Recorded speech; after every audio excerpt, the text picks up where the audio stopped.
Aujourd'hui, on va parler d'Airbnb en 2025. On entend un peu partout que c'est terminé et je vais te montrer pourquoi c'est faux.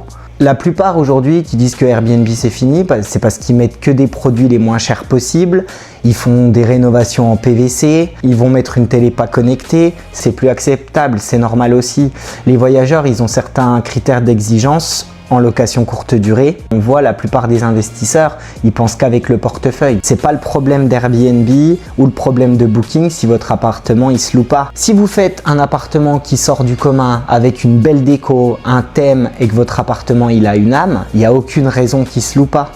Je vous donne l'exemple de l'appartement que j'ai acheté en 2022. C'était un studio de 38 mètres carrés. C'est un appartement que j'ai payé 95 000 €. On l'a entièrement rénové et repensé. C'est devenu un T2 de seulement 33 mètres carrés. Et aujourd'hui, il me génère 14 000 € par an. Un peu plus de 1 300 € par mois en basse saison. Et l'été, on peut monter jusqu'à 2 000 € par mois. Et c'est vrai qu'un Airbnb, aujourd'hui, il faut le penser. Il faut que vous pensiez à tout. Il faut vous mettre à la place du voyageur. Et ce que vous aimeriez retrouver dans un appartement, vous allez le mettre. Ce qu'on veut, c'est pas vendre une nuit, c'est vendre une expérience. Vous vendez une expérience. Aujourd'hui, il y a trop de concurrence sur le marché. Donc oui, ça marche plus pour ces personnes-là.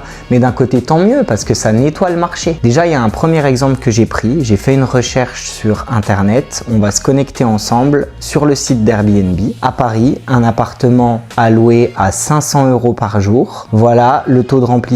Cet appartement-là se loue plus de 500 € par jour et quand on regarde un petit peu plus en détail, on voit déjà que c'est une perle rare sur le site d'Airbnb. Aujourd'hui, c'est trop facile de critiquer Airbnb en disant « ça marche plus, il faut penser à autre chose ». Non, c'est pas vrai. C'est juste que ça a évolué. Donc si aujourd'hui votre logement il est pas rentable, c'est que c'est de votre faute.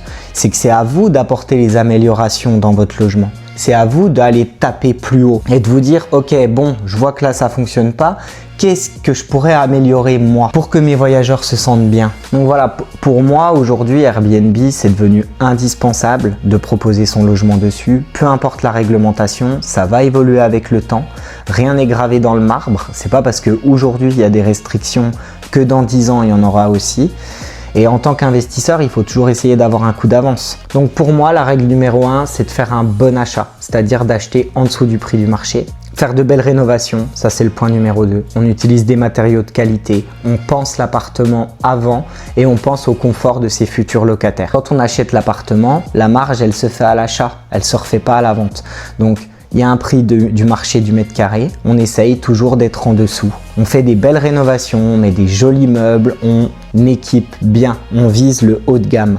Aujourd'hui, le marché du luxe, c'est celui qui est le moins impacté par la crise. Moi, je suis partisan qu'il faut mieux équiper son propre Airbnb que chez soi. Parce que votre Airbnb, il travaille pour vous tous les jours. Il vous donne à manger tous les mois. D'abord, il se paye tout seul et ensuite, il vous donne à manger tous les mois. Tous les investisseurs parlent de rentabilité.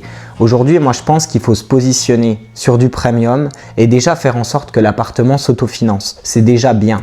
Si en plus de ça, vous allez chercher un petit peu de cash flow du 50-100 € par mois, alors là, c'est magnifique. Vous enchaînez les projets. Mais c'est du long terme l'immobilier. Ça sera rentable quand le prêt sera payé, quand tout sera payé. Vous aurez un actif. Tous les mois, vous capitalisez dessus.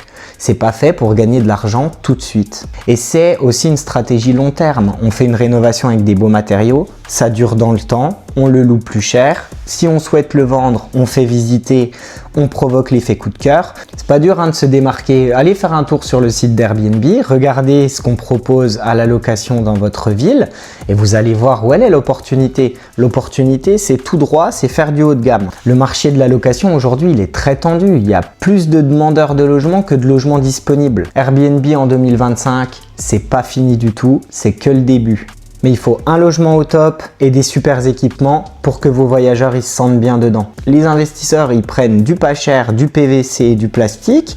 En plus de ça, ils prennent des artisans pas chers et c'est une succession de pas chers qui fait qu'à la fin, pas cher, c'est pas loué. On ne cherche pas à faire du pas cher. Moi, le pas cher, ça m'intéresse pas. Je préfère proposer des beaux biens, prendre plaisir à les rénover et avoir une belle clientèle qui me dit « Léo, c'est top, j'ai passé un super séjour » plutôt que d'avoir quelqu'un qui me dit « Ah j'ai payé 30 € mais franchement c'est bien juste pour dépanner ». Mais non. C'est la fin de la vidéo. Je vous remercie. Abonne-toi pour d'autres conseils. Je fais une vidéo par semaine. Je te dis à plus. Ciao.